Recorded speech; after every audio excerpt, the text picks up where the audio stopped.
प्रकाश। क्या कभी सोचा है प्रकाश क्या है और इसका हमारे जीवन पर क्या प्रभाव है?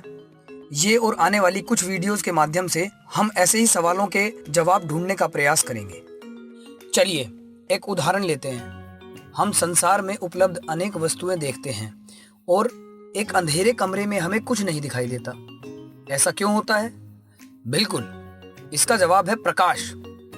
दिन के समय सूर्य से आने वाले प्रकाश को वस्तुएं परावर्तित करती हैं, जिसे अंग्रेजी में रिफ्लेक्शन कहते हैं। जब ये परावर्तित प्रकाश हमारी आंखों पर पड़ता है, तब हम ये वस्तुएं देख पाते हैं। दर्पण द्वारा प्रतिबिंब बनना, तारों का टिमटिमाना, चांद का रात में चमकना, बारिश के बाद इंद्रधनुष का दिखना, ये सब प्रकाश के कारण ही मुमकिन है।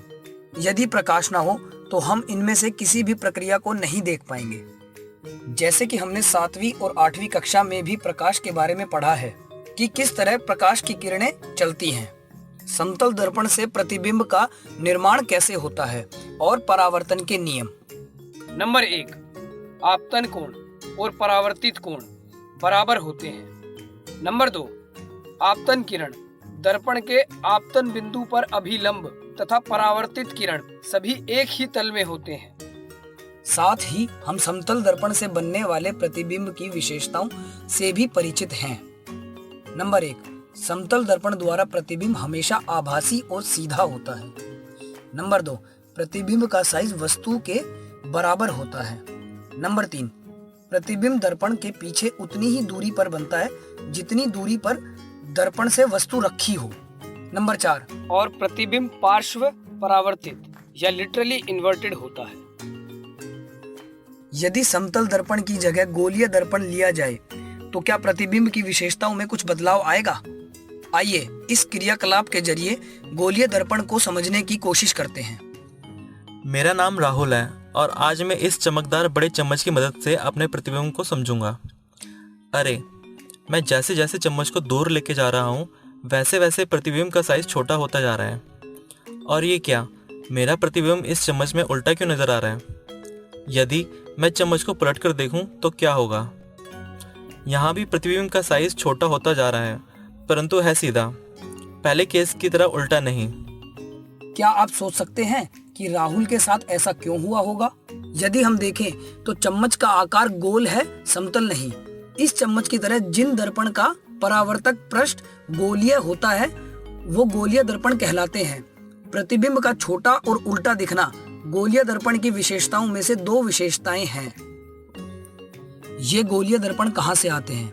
एक बड़ा गोला क्षेत्र को लीजिए और उसे इस तरह से काट दीजिए कि हमें गोलीय चाप जैसा आकार मिले। इस आकार को 2 तरह से पॉलिश कर दर्पण बनाया जा सकता है। यदि गोलीय दर्पण का परावर्तक पृष्ठ अंदर की ओर और गोले के केंद्र के अंदर झुका हो तब ये अवतल दर्पण कहलाता है। इसे हम इंग्लिश में कॉन्केव मिरर बोलते हैं। साथ ही जिस दर्पण का पृष्ठ बाहर की ओर झुका हो तब वो उत्तल दर्पण कहलाता है। इसे हम इंग्लिश में कॉन्वेक्स मिरर बोलते हैं।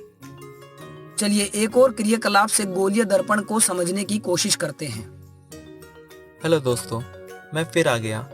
अब मैं आपको एक क्रियाकलाप करके दिखाऊंगा, जिसे करने के लिए मुझे एक अवतल दर्पण और एक कागज की आवश्यकता पड़ेगी।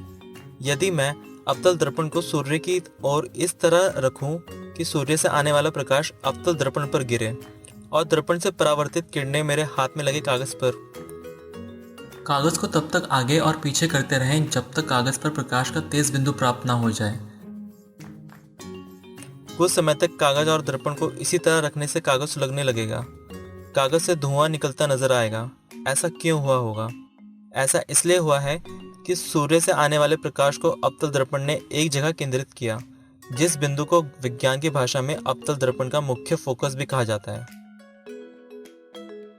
अवतल दर्पण के मामले में मुख्य फोकस दर्पण के सामने की ओर रहता है और उत्तल दर्पण के मामले में पीछे की ओर।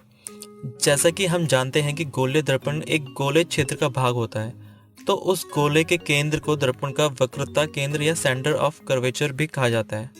यदि सेंटर ऑफ कर्वेचर और फोकस से दर्पण तक एक रेखा खींची जाए तो वे दर्पण के केंद्र, जिसे ध्रुव या पोल भी कहा जाता है, से होते हुए गुजरेगी। इस रेखा को मुख्य अक्ष या प्रिंसिपल एक्सिस कहते हैं और वक्रता केंद्र से पोल तक की दूरी को वक्रता त्रिज्या या रेडियस ऑफ कर्वेचर कहते हैं। फोकस से पोल तक की दूरी को फोकस दूरी या फोकल लेंथ कहते हैं। और दर्पण की एक सर्कुलर आउटलाइन होती है जिसे हम द्वारक या अपर्चर भी कहते हैं। यहाँ एक चीज़ ध्यान रखने वाली है, रेडियस ऑफ कर्वेचर फोकस दूरी की 2 गुनी होती है। फोकस की तरह ये सारे बिंदु अवतल दर्पण के आगे की ओर और उत्तल दर्पण के पीछे की ओर होते हैं।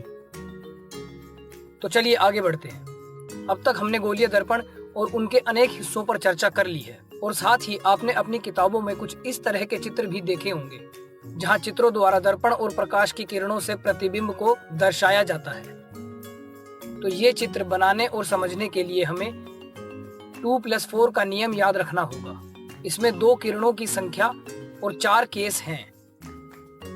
कोई भी चित्र बनाने के लिए हमें प्रकाश की 2 किरणों की आवश्यकता होती है जो कि 4 केस में से मिल जाएगी।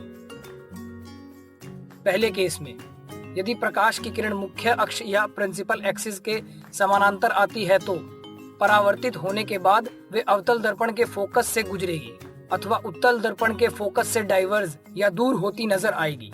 दूसरे केस में यदि प्रकाश की किरणें अवतल दर्पण के फोकस से गुजरेगी या उत्तल दर्पण के फोकस की ओर जाती नजर आएगी तो वे परावर्तित होने के बाद मुख्य अक्ष या प्रिंसिपल एक्सिस के समानांतर जाएगी। तीसरे केस में यदि प्रकाश की किरणें अवतल दर्पण के वक्रता केंद्र या सेंटर ऑफ कर्वेचर से गुजरेगी या उत्तल दर्पण के सेंटर ऑफ कर्वेचर की ओर जाती नजर आएगी तो वे परावर्तित होने के बाद उसी रास्ते से वापस चली जाएगी। चौथे केस में यदि प्रकाश की किरणें तिरछी दिशा में ध्रुव या पोल पर पड़ेगी तो वे तिरछी दिशा में ही मुख्य अक्ष या प्रिंसिपल एक्सिस के बराबर का कोण बनाते हुए परावर्तित हो जाएगी। उत्तल दर्पण से प्रतिबिंब कैसे बनता है उसके लिए हम एक क्रियाकलाप करके देखेंगे। उत्तल दर्पण के प्रतिबिंब को समझने के लिए एक उत्तल दर्पण और एक पेंसिल की आवश्यकता होगी। एक हाथ में दर्पण को इस तरह पकड़ें और दूसरे हाथ में पेंसिल को दर्पण के सामने रखें। अब दर्पण में ध्यान से देखें। हमें एक छोटा और सीधा प्रतिबिंब दिखाई देगा और जैसे जैसे पेंसिल पोल के नजदीक जाती रहेगी प्रतिबिंब फोकस से पोल के करीब आता नजर आएगा लेकिन रहेगा हमेशा छोटा ही। तो ये निष्कर्ष निकाला जा सकता है कि उत्तल दर्पण हमेशा छोटा और सीधा प्रतिबिंब बनाता है। यदि रेखा चित्र की बात करें तो उत्तल दर्पण में 2 ही केस बनते हैं। पहला, ऑब्जेक्ट की स्थिति अनंत पर। यदि ऑब्जेक्ट अनंत पर रखा हो तो रेखाएं प्रिंसिपल एक्सिस के समानांतर चलेंगी और दर्पण पर गिरकर डाइवर्ज हो जाएंगी और प्रतिबिंब दर्पण के पीछे बनता प्रतीत होगा जिसका साइज बहुत छोटा होगा और प्रकृति में आभासी और सीधा होगा। दूसरे केस में ऑब्जेक्ट की स्थिति अनंत और ध्रुव या पोल के बीच में होगी। इस केस में भी प्रकाश की रेखाएं परावर्तित होने के बाद डाइवर्ज तो होंगी लेकिन 2+4 के नियम से देखा जाए तो प्रतिबिंब दर्पण के पीछे ध्रुव और फोकस के बीच बनता प्रतीत होगा। यहाँ भी प्रतिबिंब साइज में छोटा और प्रकृति में आभासी और सीधा रहेगा। छोटा और सीधा प्रतिबिंब बनाने के कारण उत्तल दर्पण गाड़ियों के रेयर व्यू दर्पण के तौर पर उपयोग किए जाते हैं। तो इस वीडियो के माध्यम से हमने जाना कि परावर्तन क्या होता है और साथ ही गोलीय दर्पण किस प्रकार का परावर्तन करते हैं। साथ ही हमने उत्तल दर्पण द्वारा परावर्तन को देखा और सीखा। आने वाली वीडियो में हम अवतल दर्पण द्वारा परावर्तन को जानेंगे।